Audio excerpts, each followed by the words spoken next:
from the Quran, Tadabbur and Tafakkur. I think if you can explain Muira, Tafakkur and Tadabbur, and then I'll ask Dr. Salman as well, how are they both different? Because at some places Allah subhanahu wa ta'ala said, talked about Tadabbur, at some places talked about Tafakkur. So what's the difference and what are these two concepts? Okay, so I would just, turn this question to inshallah Dr. Salman, but just want to add one thing, inshallah. That's Imam Sheikh Muhammad bin Salih al-Uthaymeen, rahimahullah. He says that knowledge has certain levels. The first one is is ilm. The second is faham. The third is tafakkur, and the fourth one is tadabbur. So he says tadabbur is deeper than tafakkur, and faham is the base of in fact tafakkur.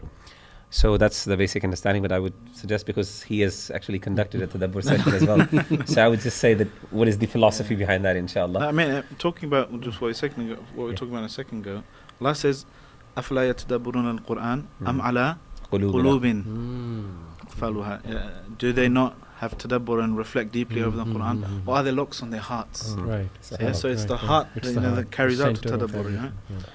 And so when we talk about tadabbur, and we do a usul al-tafsir retreat back in the UK under the Sabil program, it's useful to separate 3 stages when it comes to tadabbur. Right?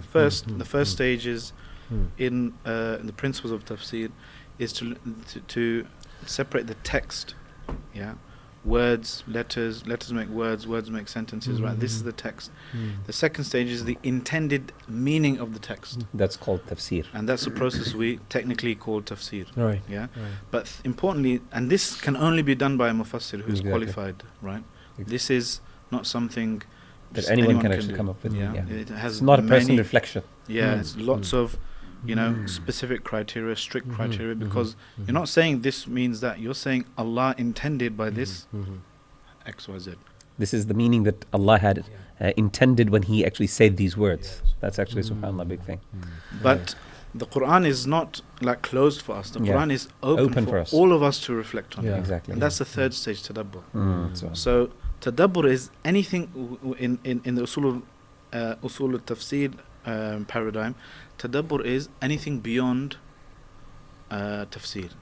Okay. So the tafsir is this. Allah says, for example, حُرِمَتْ عَلَيْكُمْ الْمَيْتَةِ. Mayta, carrion was made haram for you. Right. This is the intended meaning, that mayta is something that dies of natural causes or is not slaughtered correctly, and that means that you cannot eat it or utilize X, Y, Z. Now, tadabbur is, wow, I wonder why this is, how